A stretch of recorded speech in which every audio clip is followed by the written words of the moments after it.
Hello friends, and welcome to today's video. If you couldn't tell by the title and the thumbnail, we're doing a Q&A or repot video. It's been ages since I've done one of these. I feel like in general I am a chronic repotting procrastinator. I don't know if that's a thing. I just don't repot my plants as much as I probably should have, but we're gonna do it today. I've got some easy repots here for the most part, and we can go through them together while answering questions that y'all have asked me over on Instagram. I will try to get to as many of them as possible, but if I didn't answer your question, sorry. Maybe I've talked about it in a previous repot and chat video, and so I'm not gonna answer it again, but I'll do the best to get to as many of them as possible. Before we get into that though, I want to say if you're new here and you don't know me already, hi, my name is Emma and I make houseplanty content all over the internet. So if you want to follow along with my houseplanty journey and maybe learn something along the way, stick around, watch some more of my videos and subscribe to my channel. If you are not new here, welcome back. I appreciate you returning. Now, before we answer some questions, let me go over the things that I want to be repotting so you can know what to expect. So I guess first and foremost, we have the Philodendron ilsamanii, and I really want to get this one in a new pot because look at that, and two, I want to pop it on a moss pole or a dirty sphagnum moss pole because she's ready and I would like the leaves to size up, so I'm gonna do that. I've already pre-mixed myself some dirty sphagnum for that, which I can talk about the components when we get to that.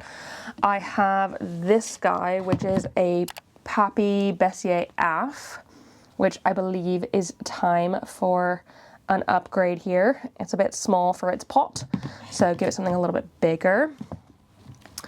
Another anthurium, we've got this guy who's desperately in need of it. This is a roseraine. I think that's how you pronounce it. This was actually one given to me by one of my patrons. It is a hybrid. I'll put the hybrid components on the screen here so you can see what it is. It's a complicated hybrid and it's kind of a mystery hybrid as well. So maybe we'll find out eventually because I think it was double pollinated. I don't know. Daniel, if you know by now which one it is, if you can tell by the leaf shape, let me know. Let us know down and below in the comments. But it is massively time. This is the cup that it was given to me in as a tiny little seedling. So she's ready for an upgrade. And then I have loads and loads of alocasia corms that are ready to pot up. So these guys are the variegated and non-variegated Mitchelletiana. So the Friedeck and the Mitchelletiana in here, which grew so fast. I popped these in before Christmas and already got decent leaves. These guys, I'm not exactly positive what this one is, but it's cute and we will pot it up. Probably all three in the same because I think they're the same. They look like the same plant, potentially. I don't know. But they have grown very well in Fluval. And then I've got a couple others, really small guys in this one, which I might pot up as well. Because I feel like they've just done so fast. I have completely been converted to Fluval, y'all, for alocasia corms. Specifically, I think the best way has been the Fluval and perlite combo. This stuff here, I mean, this is not particularly well mixed, but it's not well mixed at the same time. So those will be repotted as well. So, let me start with the most complicated one first. Oh, Cosmo really chewed up this little thing here. He really chewed on that. I think let me start with the Ilsa. I don't know how you pronounce it. And we can get into some questions. I really hope that I'm able to get it out of this pot easily. These roots are kind of saying otherwise, but I'm going to put it into ever so slightly bigger. It's not a crazy upsize, but I think because I'm going to be putting substrate into the pole, that'll be okay. So let's see how I can get this out. And I can answer a question at the same time. So a couple questions I got actually were about sort of plant burnout and overwhelm. And I feel like it's kind of a good place to start, seeing as my last video, I was doing a massive plant purge, and that's kind of how I was dealing with the overwhelm at the time. And I did find that incredibly useful. And so unfortunately, one of my best tips for dealing with plant burnout is to downsize your collection. And I know that's not what you want to do.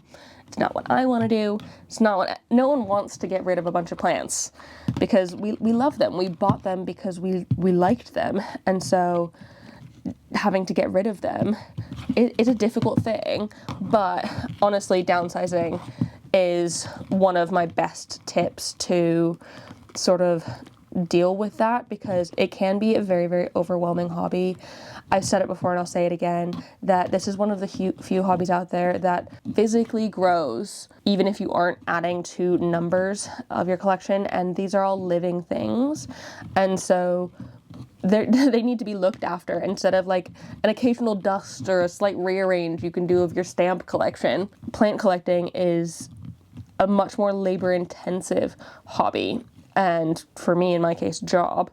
And so it can become quite overwhelming quite easily, especially when we were all probably at some point addicted to buying plants and adding to our collections, and then suddenly you just have like 300 plants, and it's like, what the heck, how am I supposed to care for all of these and also like have a normal life? And so it is super easy to get burnt out and feel overwhelmed and like not know how to manage a collection that size. And downsizing does really, really help with that.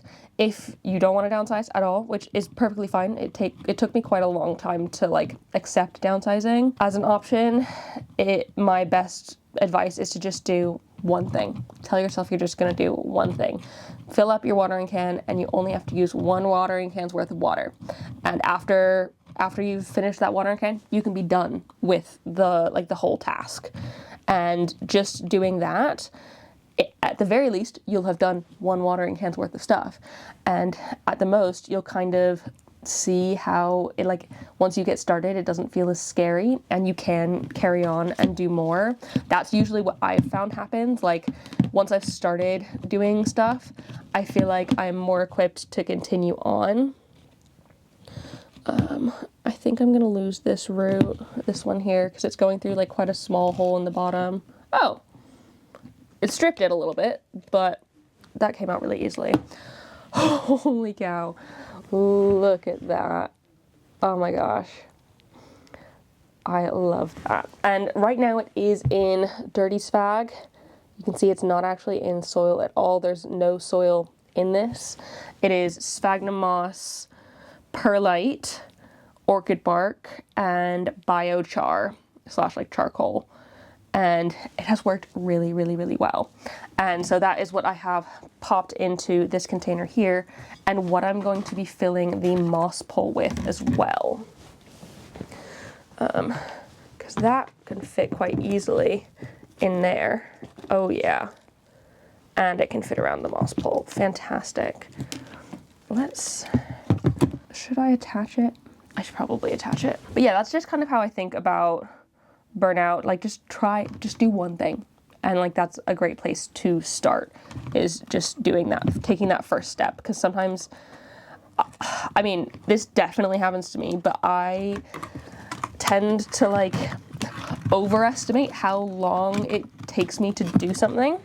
And so like, in my mind, watering a room of plants is going to take 3 hours mentally. It doesn't. It probably takes like 20 minutes. And I have 20 minutes on a regular basis. And so I like, just taking that first step helps me realize and like understand that it's not going to take as long as I think it is. And it makes it so I'm actually able to like do the stuff, which is good. She's attached now. Y'all know that I love, love, love, love, love when my poles are physically attached to the pots, because I tend to lift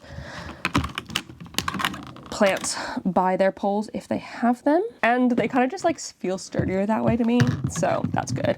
And now I can fill the pole. The next question is, what does your husband think about your plant hobby / work / obsession? I think he's glad that I have a hobby because having hobbies is good for you, but also he probably thinks I'm a little bit crazy, but you know, whatever.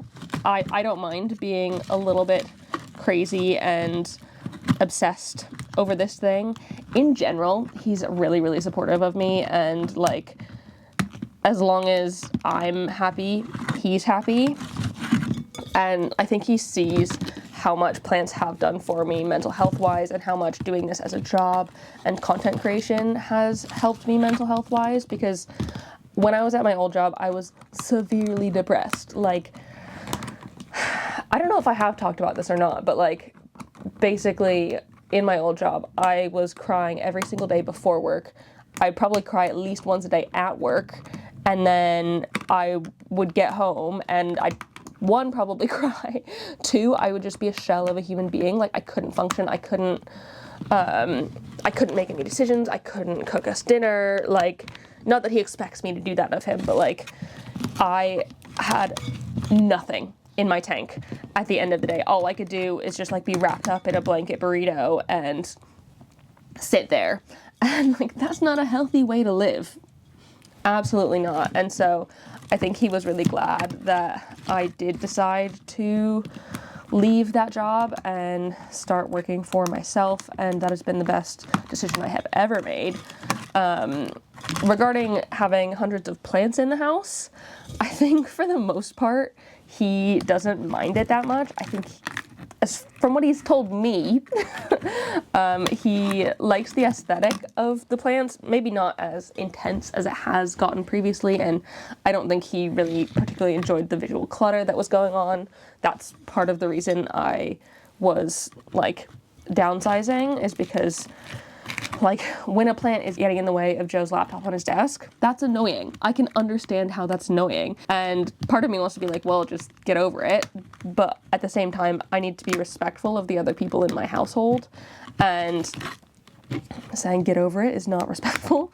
And so, like, I try and make sure that our home is still livable and usable for everyone here, rather than just me and my crazy obsession for plants.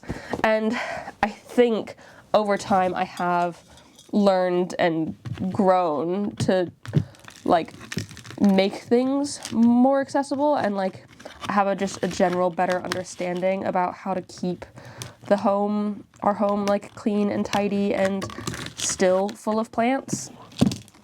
So that's really good. Just popped loads of moss and stuff into that pole there. And now I probably need to put the rest of this at the bottom of the pot. I might need to make more. I'm gonna make more. So what I have done is chop up the sphagnum, because this live fresh stuff definitely comes in slightly longer pieces than the dried stuff might be. So I just chop it up a bit to give it a little bit more. Actually, I don't know why I do this, but it felt like the right idea at the time. And so that's what I did for this originally. And so I'm gonna do it again now. And then mix with the other components.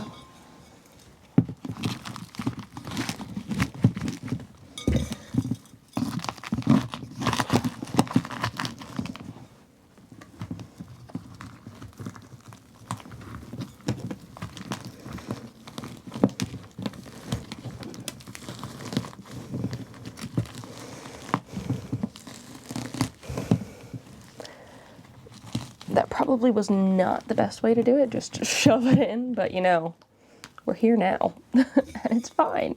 The benefit of these aeroid pots is that they have kind of holes all the way along the sides in those gaps. And so that means that air can get in really well. And I want to make sure that it is getting enough air for sure. And then this is kind of perfect. So you can kind of see this root has come out a little bit. I'm just going to take the bottom connector here and strap it in. So it is attached now in there, and it has more substrate to grow up into, which is good. It does look very, very rooty in there, but I think it's actually gonna be fine and it will do well in this space. And I can use this for propagating something at some point or not, either way. But that looks so good.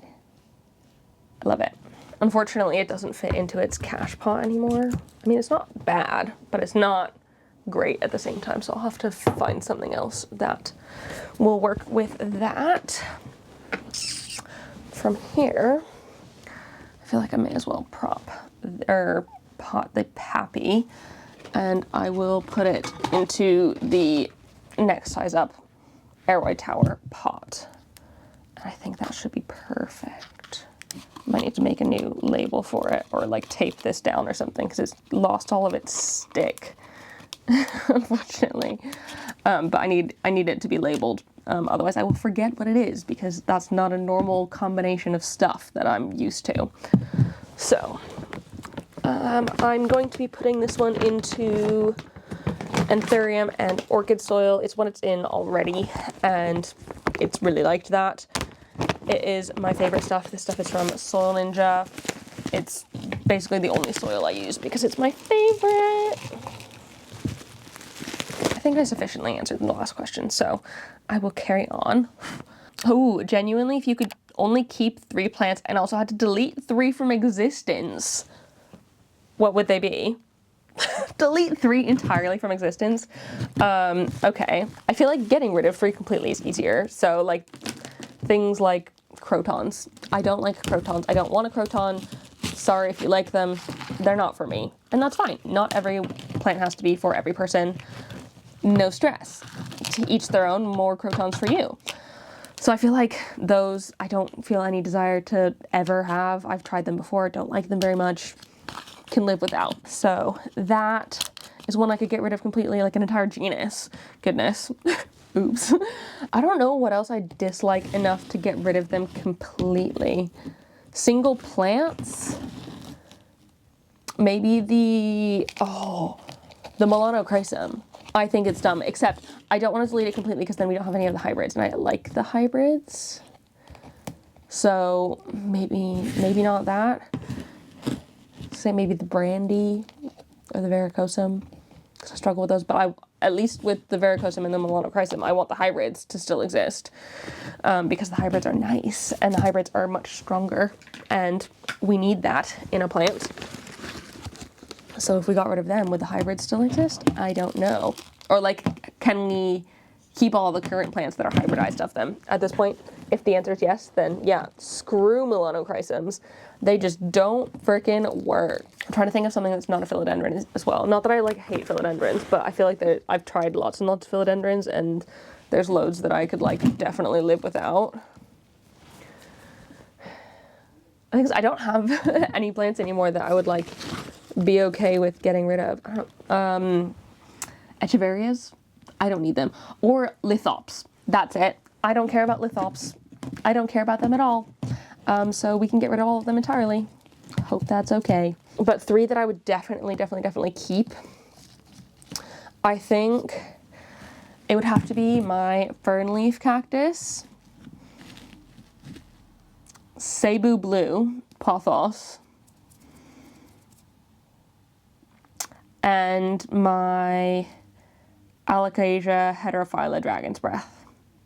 I feel like that's a good mix of things, and if I could fill my house with all 3 of those and just like keep propagating them, I think that would be a very beautiful home still, because you could get so much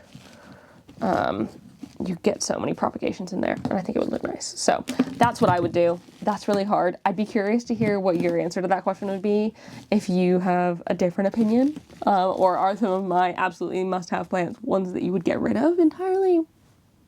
Let me know down below in the comments. That's just a fun thing. That's why I like doing these videos. People ask like fun questions like that. That one is done. Oh, I could probably put this one. Ha ha ha. Dun dun dun dun. This one now goes in this pot. And I can put, I'll make a new label for it in a minute. But there we go. You can stay over there. Ooh, but also my Pallidiflorum. And my Alocasia Tanderosa. There's so many plants. I don't think I could just pick 3. It would be sad, but I could manage, I'm sure. I think the ones that I picked originally are the ones that I want. Someone's asked, how do you break up watering so many plants and remembering what's been done? I try to break up watering into different rooms in the house and have different rooms be watered at different times, because I find that's the easiest way to go about it. And so I kind of give pretty much everything in that room a water at once, but that is only really possible because I am a chronic underwaterer. I'm a massive underwaterer, and so that's probably too small for that guy. Put it in one of those like that. Yeah, that's fine in there. Yeah, so that's really only possible because I am an underwaterer, and so by the time I get round to that room again, it most likely needs watering, which, is that the best way to treat my plants? Probably not, but it's okay. For the most part, my plants are living.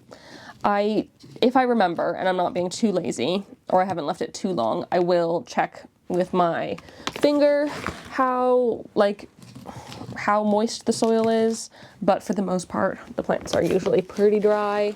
The other bit of tech, which this video isn't sponsored by Willow, but it's a great bit of tech that does help me remember things, and helps me with plants that need like a little bit more or a little bit less water than the average, is the Willow Smart Plant Sensors. You pop it in the soil and you'll get notifications on your phone when your plant needs water.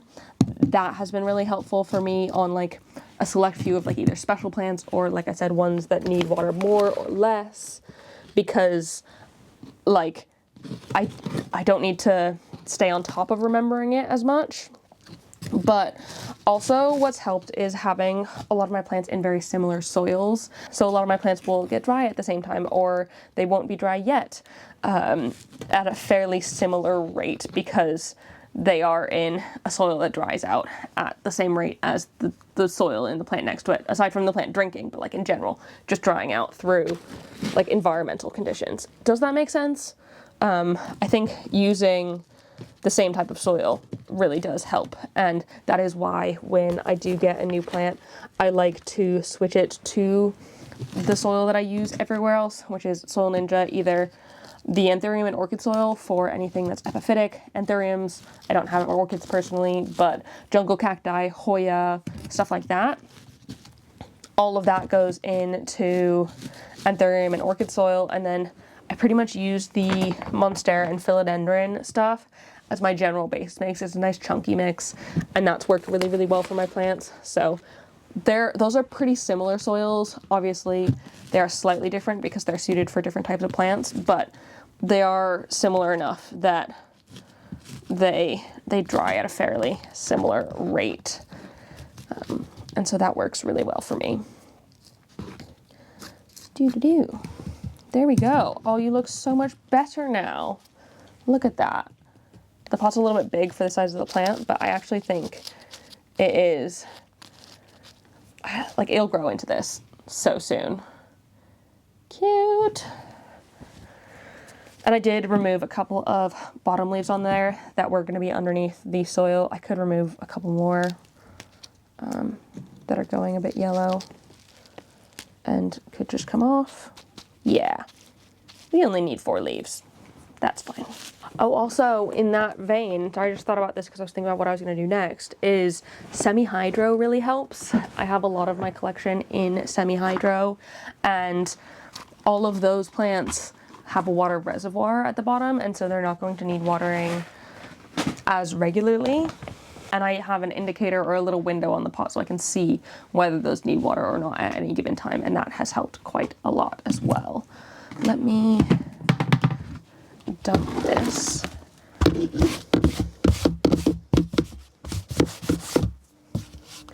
So that I have a clean surface to work on, because I'm going to be using semi-hydro now, and I don't want the organic matter getting in there. So I have my box here of mixed, like chunky and fine semi-hydro. You can see the different sizes in there of the stones. Some are big, some are smaller. I like having that mix because I think the smaller ones kind of fill in smaller gaps, and the bigger stones kind of bulk it out a bit and provide larger air pockets, which is useful for like keeping the plant healthy. So that's my preferred way of mixing my semi-hydro. And I believe I can just pull these out and put them straight into the semi-hydro. Like if a little bit of fluval is stuck on them, it's not the end of the world, I think. So this is actually the first time I'm taking alocasia corms out of fluval to put them into semi-hydro. So let's see if it is particularly difficult.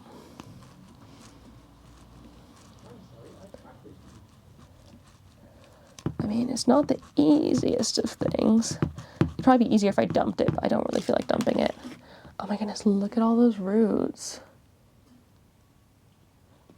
Those are great.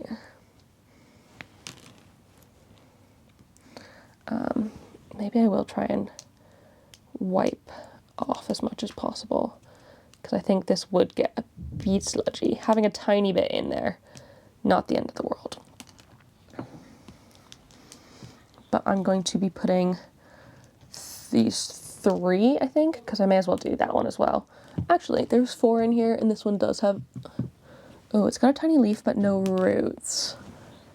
This little guy, look how cute it is. It is so stinking sweet. Adorable little thing. I might just bin that one. Don't come for me in the comments. It's okay, I have 3 more. But hello, Cosmo. Are you coming to say hi? Hi, baby. Oh, someone also asked how the cats are getting along, and they're getting on really well, actually. I'll insert a clip because it's freaking adorable of them just grooming each other yesterday. Given directly after filming that little clip, they did start fighting. Sorry. But they are in general really, really good, and they're getting on really well. And like, we're so close to them being like okay with cuddling with each other, which I'm so excited for that point. It's gonna be an amazing day when they do cuddle with each other, because I'm just gonna be so happy. But like that. I don't even remember what these are. That's the thing. I should really label my alocasia corms when I put them into prop, but you know, it's just one of those things where I don't want to or I get lazy or whatever, and it just doesn't happen. So sorry. But like sometimes, like the Michelicianas, those all came from the same batch, so like I do remember what that is. And it also, those like propped so quickly, so of course I remember what they are.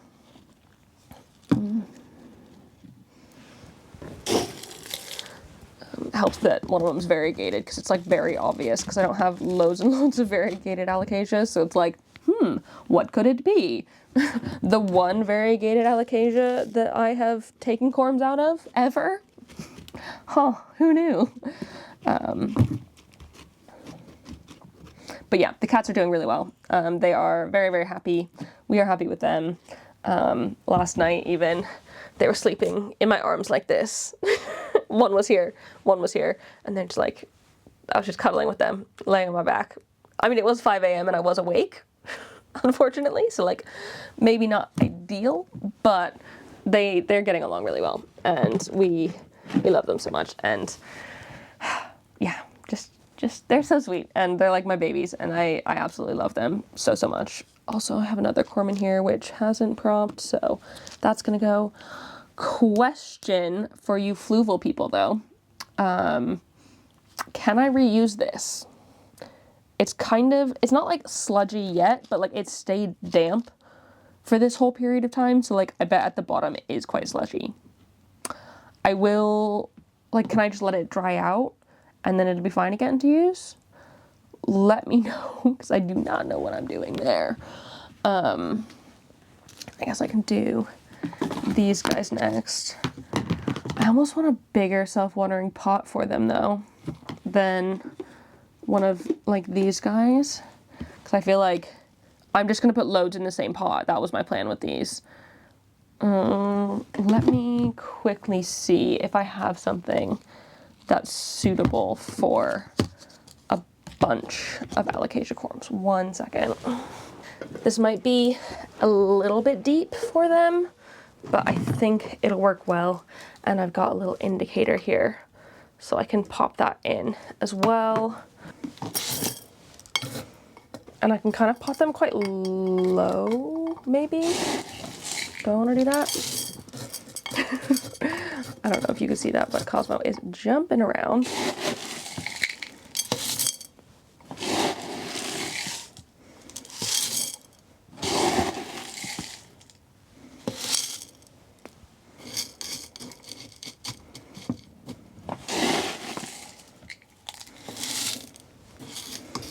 They're definitely going to grow out of this pot. I'd say not like super quick, but probably quick, because let's be honest, these are speedy growers, the Micheletianas. So I wouldn't be surprised if they were done too fast. Oh my goodness, look at this gorgeous half moony leaf. So pretty. And these have rooted so well. I think I'm going to do a mix of variegated and non-variegated as well, mostly because I haven't arranged them in any particular way. So I'll just do the ones that are most rooted. I mean, they've all rooted so well. Okay.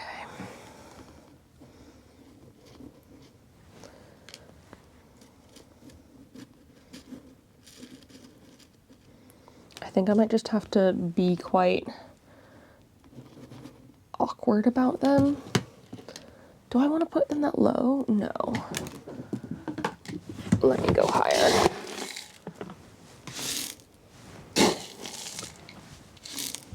Okay, that's a better height. Hey, stop. Cosmo, down please. Someone has asked what my favorite gothy anthurium is, and probably the answer is the Queen of Hearts.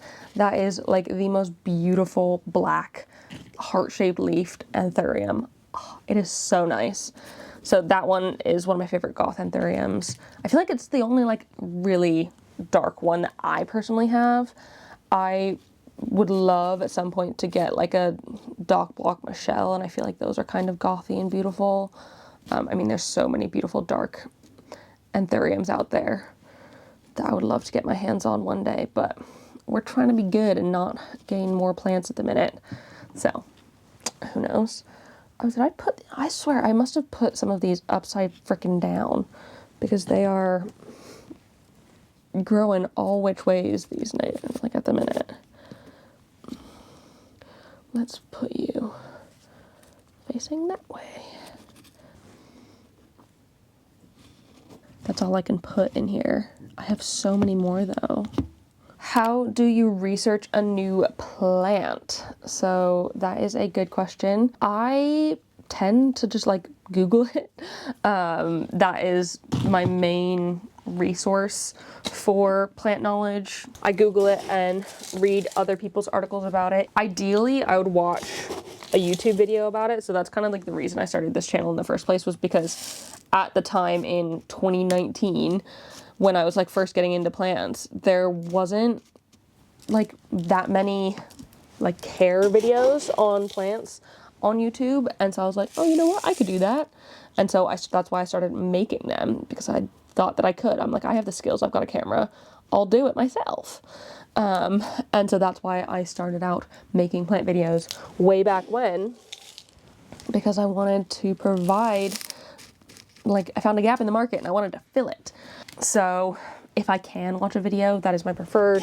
Then I'll read articles on it that people have written, blog posts, whatever. If I can't find that information, I will look at like where the plant is native to, and that can give you context about how you want to care for it. Like, does it grow in a rainforest? And like, if it does, it's probably going to want humidity. Does it grow on the floor, or is it an epiphyte growing in a tree? That'll tell you what sort of soil you might want to give it and how much light it might be getting. And you can kind of like interpret that a little bit and kind of adjust plants accordingly, if that makes sense. And that's kind of how I deal with light as well, because somebody else asked, how do I like deal with bright indirect light, which is something that I suggest on a regular basis for plants, and I have suggested in the past. And it's really hard to say what bright indirect light is, because every single plant seems to want it. But it does kind of depend on, one, your location, where in the world you are, how strong your sun is, as well as like the time of year as well, and how bright your home is. Like, light, bright indirect could mean so many different things, and it's really difficult to say what exactly bright indirect light is. But if you look at the context of how those plants grow, and you can try and mimic that in your growing methods, if that makes sense. So like, if it grows on the forest floor, it's probably going to be okay with like maximum dappled sunlight, because it's probably shaded in most of its natural habitat. And so it probably doesn't need as much light as maybe a euphorbia that grows in a desert and is probably not shaded at all in its natural habitat. And so you can kind of use logic to figure out what exactly a plant needs. And that's kind of how I've figured out some things if I couldn't find resources. Also, I think it's quite important to try and find resources of people whose environments are similar to the ones you're in. Oh, hi, Cosmo. Oh, no, we're not going to be up there right now. You can't. Hey, Biddy. Wee. So like, I live in the UK, and so my experience is growing plants in this sort of dark environment. So maybe if you live in the Pacific Northwest in the States, that advice might be fairly similar, because we might be similar latitude and sort of gray, rainy climate. So the plant care a plant might need in those two environments will probably be pretty similar. So I try and look for people who are located in similar environments to mine as well, if I can. So it's like, if I lived in California, maybe I'd be looking at Florida and then boosting humidity a bit, or Arizona and increasing humidity a bit, and like lowering sun. And so stuff like that, to really figure out what works for your plant. And also trial and error. Just try things. That's the best way to do it. Just like try and experiment and like give things a go. That's what I like to do, at least.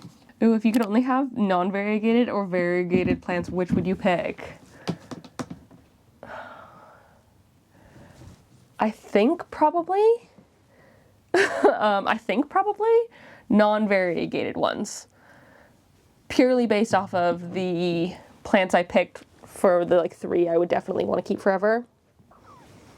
And like, if I could only have 3, they were all non-variegated, and I think that does make sense. And it checks out. Like, in general, most of the plants in my collection are non-variegated.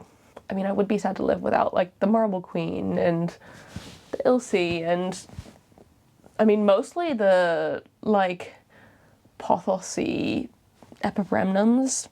Those variegated ones are like really nice, like the marble queen, snow queen, mandula, happy leaf, Enjoy, Pearls and Jade, all of those. I really love those.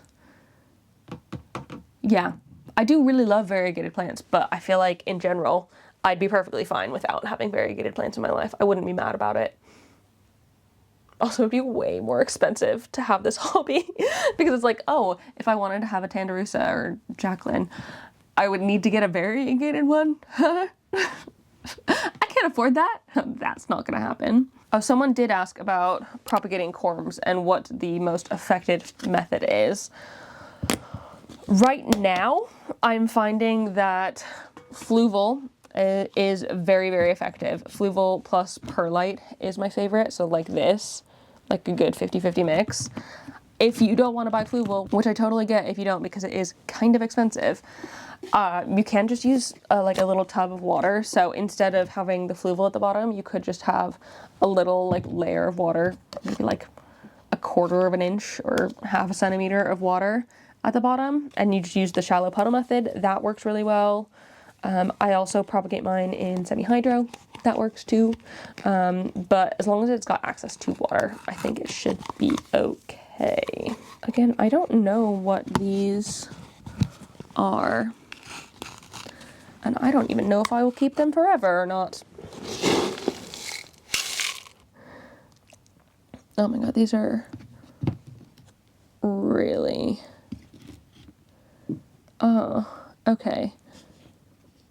So these two have pulled off of their corms completely. This one is not. I don't know if you can see my thought process there, but my brain is saying, bin them. I'm trying to be so much more, not brutal, but like harsh about what I decide to keep in my collection. And it's like, do I need to prop every single corm that I get? No. Do I always feel like I want to? Yes, absolutely. Like 100% of the time, I'm wanting to continue propagating. Okay, so I don't need this. Oh,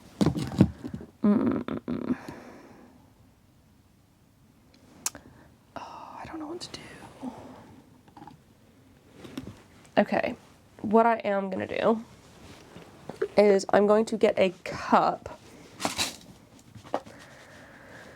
just like a normal plastic cup, and I'm going to put the rest of these corms in that to eventually give away. Sorry if the angle switched a bit, my camera battery died, but I grabbed a cup and we can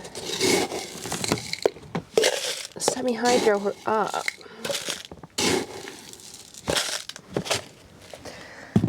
So the next question, what would your ideal houseplant setup be, full room or throughout the house?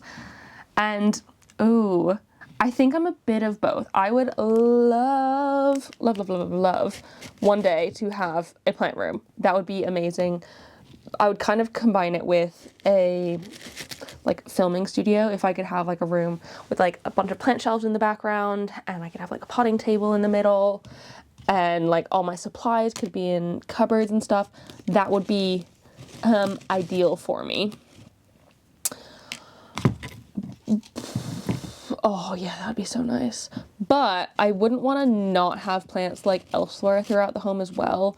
I think I would like to treat the rest of the home more like just like occasional statement plants here and there, as opposed to plants everywhere kind of thing that we have in this home. Just because it does get, like, if every space is like a full-on crazy planty space, it does get quite, it gets quite overwhelming, and the visual clutter is a big issue for me. And so if I could make it so my living room had a couple of statement plants in it, that would be freaking great, because then I could still enjoy the plants without it being like chaos. Because then I could still enjoy the plants without there being like loads and loads of plants and propagations everywhere, because I think it does get tiring really fast. And like, especially in this sort of small flat, having not much space, and so I'm kind of filled it up a lot.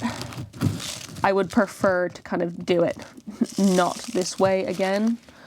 Okay, I am kind of burying these corms pretty intensely. I think it's okay. Because corms in a plant will just pop up out from underneath the semi-hydra, so I don't think it matters all that much. Just trying not to squish any sort of new growth if I can help it.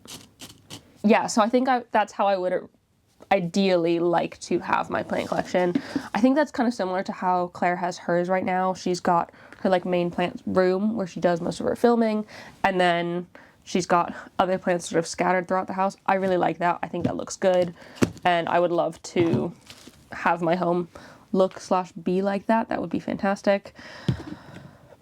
Whether, I mean, I definitely can't do that in this flat. Whether or not I ever get the opportunity to do it elsewhere, who knows? Maybe one day we can get a bigger house.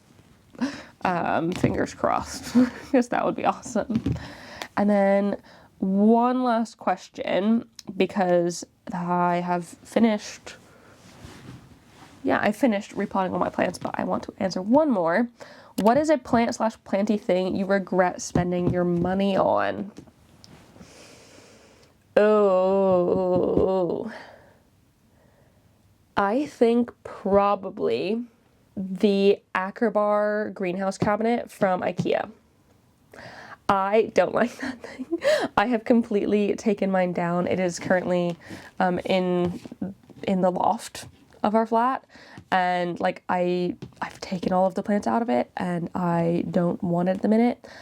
I think it's smaller than I wanted it to be. Not that I wanted it to be, like the size it is the size it is, but I think I was regularly struggling to find plants that like fit inside of it well, and so I was either moving stuff in and out all the time, which was really annoying, or like it's like searching for plants to put in it, which wasn't ideal. So I think the Acrobar would probably be that for me, and I wouldn't like necessarily recommend it unless you are like only growing propagations, or you only want it for propagation, or you only want it for things that grow extremely slow and you can put a grow light in it. Those are my thoughts. Yeah, I don't regret any like grow lights because those have all been super useful. Any of my shelves I love my big cabinets as well. I think it's just the Acrobar in terms of planty things. In terms of specific plants, the only time I would regret something is if I killed it. And so it's like things like my original New Guinea Ghost, which I think I spent 120 pounds on for like a couple tiny little cuttings. No, one tiny little cutting with a couple of leaves, and then proceeded to kill that. Not on purpose, but like it died. I don't regret that though, if that makes sense, because it was a learning experience. I think anything plant-wise that I've purchased that hasn't ended up working out has been a learning experience for me, and so I tend to not regret those kinds of things because it's all useful, and I like to learn and grow from all of my experiences and try and avoid regret where possible, because there's no use harping on the past in those sorts of situations. So yeah, that's answering as many questions as I possibly could while I repotted these plants. I think they look great, and I'm really, really happy with them. I am super happy about this guy. I just need to make sure that I keep the pole nice and moist. In general, the moss has stayed very moist, at least in the pot it had, because it was quite tight in there. And so I would like to find something that is, again, quite snug to this, because then it'll be more likely to retain more moisture and stay moist enough to keep this hydrated regularly. And I can't wait to see it grow into the pole and hopefully size up soon. So yeah, I am really, really happy with these. I think we are in a fantastic place with all of them, and I'm just gonna give them all some water and pop them probably into my Millsbow. At least, yeah, all of the little alocasias will go in the Millsbow, and the anthuriums as well. Not sure about the ilse, but we'll see. So anyways, thank you so much for watching this video. I really hope you enjoyed it. Thank you so much if you asked a question, whether I answered it or not. Thank you. I appreciate it because I enjoy making these videos and talking about all things plants with you. Before I sign off though, I want to say a huge thank you to the newest members of my Good Growing fam over on Patreon. V and Amarnia, thank you so much for joining in. I hope you love it over there. Enjoy the bonus content and the live chats and access to the Discord server and like getting to know me better and me getting to know your collection better and you better. All of those things. If anyone else is interested in joining, it is £3 a month, and for that you get the bulk of things. And yeah, the link is down below in the description if you're interested, but totally cool if that is not your jam. Otherwise, thank you so much for watching this video. I really appreciate it. If you enjoyed it, please give it a thumbs up down below and leave a comment on other houseplanty things you'd like me to talk about in the future, and subscribe for more. I will see you in the next one. Don't forget to keep growing. Bye!